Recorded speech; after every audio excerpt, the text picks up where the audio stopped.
Yo, get straight here. Sup, everybody.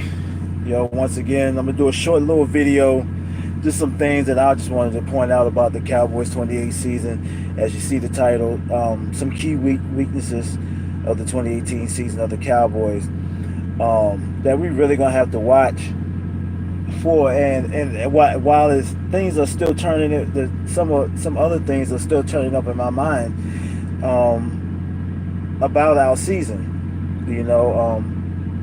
As far as things just to watch for. I'm not saying that it's going to happen or whatever, but it's just something just to keep an eye on, and it's not to really give us an excuse if things were to go south. You know what I'm saying? Like last year, with the injuries and stuff, because that's number one right there. Because of course we could talk about Travis Frederick, dominant center, being out possibly for the year. I'm pretty sure you hear that everywhere else. So I'm gonna just start right there with the heart of the Cowboys team is the offensive line. We got a rookie left guard. I'm with one of the other YouTube fans. He said moving Connor Williams over to right tackle. I think so too, because he got to go up against some of the most dominant interior linemen in the league. When you're talking about the NFC East, yes, you're talking about Snacks Harris. Bennett, and so on. In the NFC East, Redskins, but still, not as dominant, but still, they're the Redskins. You can throw whatever their record is or overall is going to be, it's the Redskins regardless. And then the opponents that we face within the NFC, like Seattle, the Rams, and the Arizona Cardinals, and I'm just firing off the head. I'm not even on the schedule, to be honest with you, because I haven't looked at it. But I think the NFC West is on our schedule this year, because I know we play the Seahawks like week 4 or something like that. So we play them. More than likely, we play the NFC West. But not only just Connor Williams, he's a rookie, so hopefully he might surprise us. That he might end up being a good link, a strong link. But the other link is this, where Connor Williams they got one of the fan members should said that Connor Williams should switch to right tackle. So that means Landon Collins, Lyle Collins back at left guard. But that's the thing. That's the thing. This is sophomore year at right tackle. So we want to see progress, and we don't want to see you not progressing, being just as dominant as a right tackle as you were left guard. That is something to watch right there. That is something to watch with the offensive line. So we got 3 weak spots, and we just brought in two more offensive linemen as well that gonna have to pick up the pace and learn this offensive scheme. But we got Looney there, so he might surprise us and taking Frederick's spot. Not. So if that's the problem, then Dak will be immediately the second weakest one, because he will always be under fire, be under pressure, can't get the ball off to these unproven wide receivers. You know what I'm saying? And tight ends that we have. So that's another thing. That would just be a domino effect right there, of course. The second thing is, as rumors I've heard, is that Sean Lee's hamstring is worse off than it is. I don't know if that's true or not. Don't I'll just take it with a grain of salt. I'm just saying I heard that his hamstring was a lot worse. That he was better off retiring because his ham is pretty much is shot. That's why he keeps pulling that shit every year. So we may have him for a few games. Now it's good. It will be good to see. I like Joe Thomas as number two, but Marshall Lillard has been doing good, and we got uh, Damon Wilson too, who's been there. He's been pretty consistent. We will finally get to see him play too and step his game up. We just need to be solid there. That's it. We just need to be solid. It'd be nice to have Sean Lee on the field as the field general. You know what I'm saying, on the defense. So that his leadership qualities and just his instincts and knowing and reading plays will be missed if he breaks down. Oh, and you know what? Excuse me for a second, everybody. I missed the guy that the rookie free agent I was talking about in my previous video that I posted. The guy name is Siren Neal. He's a strong safety. He's a strong safety that played for Jacksonville State. And I think we should give him a shot if he's still a rookie free agent. And just to throw that in, just to throw another rookie free agent in there, possibly, if he's still out there, Frank Genda from San Diego State. Yeah, he's a middle linebacker, tackle machine. You know, he's a little undersized, but nevertheless, he's a tackle machine. Now I don't know what his measurables are as far as like his explosiveness. Like, well, obviously he can get to the line, but you know, but he's played for San Diego State, so you know, will he be used to the competition? But I think he's worth giving a shot too, since we taking in players anyway. But definitely the safety spot, and I don't think we need a veteran safety. Earl Thomas is nice. I like Earl Thomas. I like him, and I just don't want to go overboard to get him. For one thing, two, that's going to stunt the growth.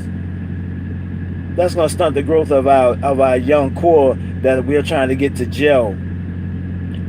That's the second thing. So, just to speak on that. Now getting back to the key weaknesses. So I'm not going to make this too. I'm about to wrap this up right now. Is overall our depth. Our depth chart. We actually need all of our starters on deck, offensive and defensively. And it would be, and another thing is, it would be good to finally get some special teams. We need some damn some punts and kickoff returns taken to the house, man. We need all three levels, all three phases. Definitely need someone, and that's why we should have kept Switzer. They didn't even know how to use them, so that goes to tell me they don't know shit. You know, I mean, sorry. Let's see if Garrett can finally get it together, because they want to put Switzer as a web back. Fuck out of here. But he's a wide receiver, and he would have been good. He was a wide receiver and a punt returner. That could have been his. That could have been his thing right there. Kickoffs and punt return, and put him in that slot. It would be good to add to Beasley in a 4 wide receiver set, because Beasley he's shifty and quick, where Switzer is shifty, quick, and fast. That would have been a dual threat within that middle, and then you have what's his name, Swain, and most likely Jarwin.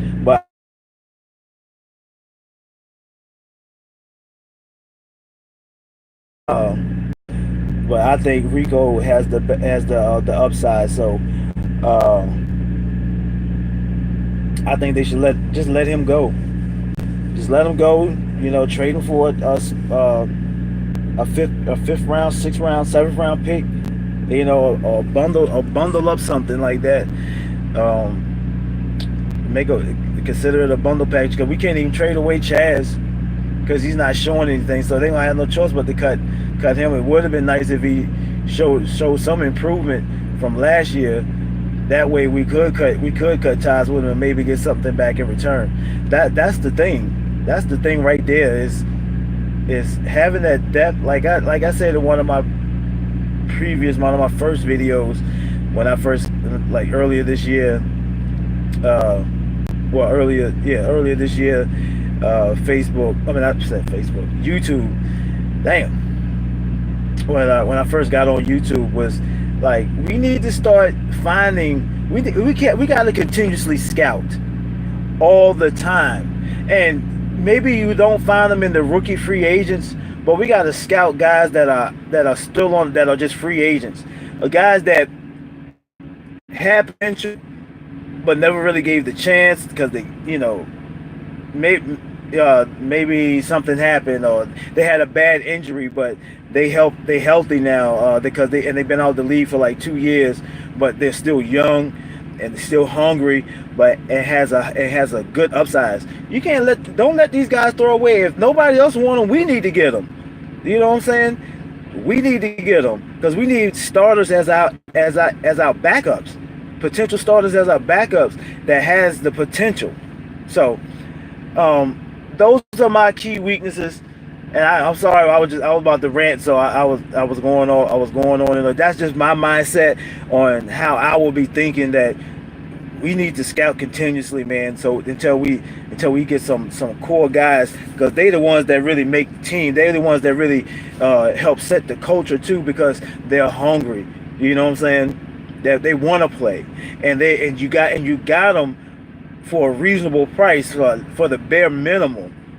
But they'll give their heart and soul because they just want to play the game on the highest level. I mean, look at how Pete Carroll put together the Legion, Seattle, with the Legion of Boom and all of that stuff. Converting wide receivers to cornerbacks and all that stuff. You know what I'm saying? Finding just football players. Period. Football players. And I'm mainly talking about on the defensive side. That's what I'm mainly talking about. Those linebackers and stuff that's sitting out there, young linebackers, that's just been 2 years, 3 years, rookie, that's been free agents, like a guy from, or second and third string, you know what I'm saying, like Harold from Virginia, you know what I'm saying, can't think of his first name right now. I liked him when he came out, but alright, guys, I just wanted to just drop a little something just to watch out for. Okay, the offensive line is weak. We got a rookie.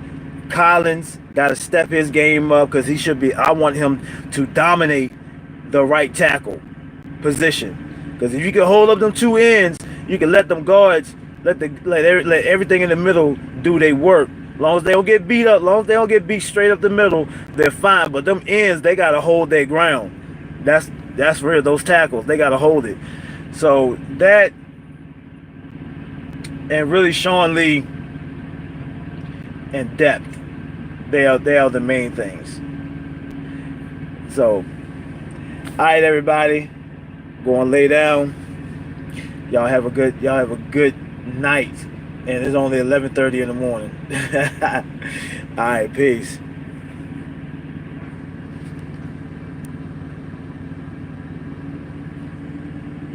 I always say one time, just